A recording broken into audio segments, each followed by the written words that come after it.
हसणं होईल सोपं, जीवन होईल खास. पलूस आणि परिसरातील नागरिकांच्या आता दाताच्या उपचारासाठी सांगली, कोल्हापूर, पुणे, मुंबईची धावपळ थांबणार. पलूस शहरातील एकमेव अत्याधुनिक दातांचा दवाखाना, जिथे single visit root canal treatment सह दातांच्या सर्व समस्यावर खात्रीशीर उपचार. डॉक्टर प्रणव सचिन सुतार यांचे smile studio multi speciality dental clinic, Bhosale plaza, new ST stand समोर, पलूस. अपॉइंटमेंटसाठी संपर्क 72 72 82 72 27 आणि 87 93 75 16 25.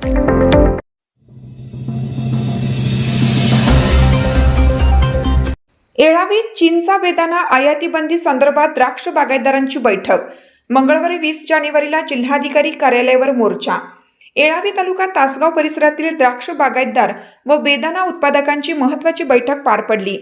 भारतात चीनचा बेदाणा अफगाणिस्तानमार्गे बेकायदेशीररित्या आयात करणाऱ्या व्यापाऱ्यांवर देशद्रोहाचा गुन्हा दाखल करावा, अफगाणिस्तानमधून येणाऱ्या बेदाण्याला आयात कर लावावा, द्राक्ष उत्पादकांना सरसकट कर्जमाफी मिळावी व चिनी द्राक्षाला अँटी डम्पिंग ड्युटी वाढवून लावावी, या मागणीसाठी जिल्हाधिकारी कार्यालयावर मोर्चा काढण्यासंदर्भात चर्चा झाली.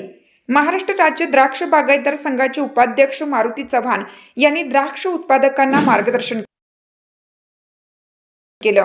पण उद्याच्या 20 जानेवारीला मंगळवारी सांगलीमध्ये कलेक्टर ऑफिसवर द्राक्ष बेदाणा उत्पादकांचं आणि त्यांच्या संबंधित उद्योजकांचं द्राक्षाला लागणाऱ्या साहित्यांच्या सगळ्यांच्या संबंधितांच्या वतीनं मोठं आंदोलन करण्यात येणार आहे.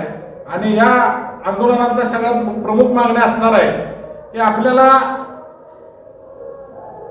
अफगाणिस्तानचा बेदाणा येतो त्याला आयात कर लावा, चीनची द्राक्षे यायला लागले, चीनच्या द्राक्षाला अँटी डम्पिंग ड्युटी लावा, जी 30% ती 100% करा, कर्जमाफी घोषणा केल्याप्रमाणे तुम्ही कर्जमाफी द्याल, परंतु ती कर्जमाफी द्राक्षासाठी विशेष धोरण धरून कर्जमाफी करा, कारण भांडवली शेती आहे, गुंतवणूक जास्त आहे.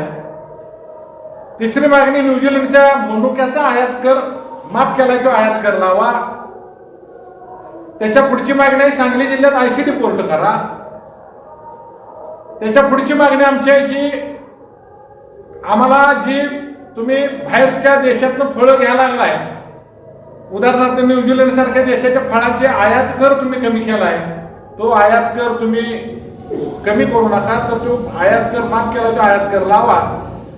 यासह अनेक मागण्या आमच्या द्राक्ष बागायतदार उत्पादक शेतकऱ्यांच्या मागण्या आहेत. आणि यासाठी सांगली जिल्हा अधिकारी कार्यालयावर 20 जानेवारीला क्रांतिसिंह नाना पाटील यांच्या पुतळ्यापासून सकाळी 11 वाजता मोर्चाला सुरुवात होईल. भव्य मोर्चा काढायचा आहे. राज्यातनं जवळजवळ आणि सांगली जिल्ह्यातनं सगळ्यात मोठा बागायतदार आहे, ते जवळजवळ 30 ते 40 हजार बागायतदार तिथं मोर्चाला येतील असा आमचा प्रयत्न आहे आणि तेवढे येतील.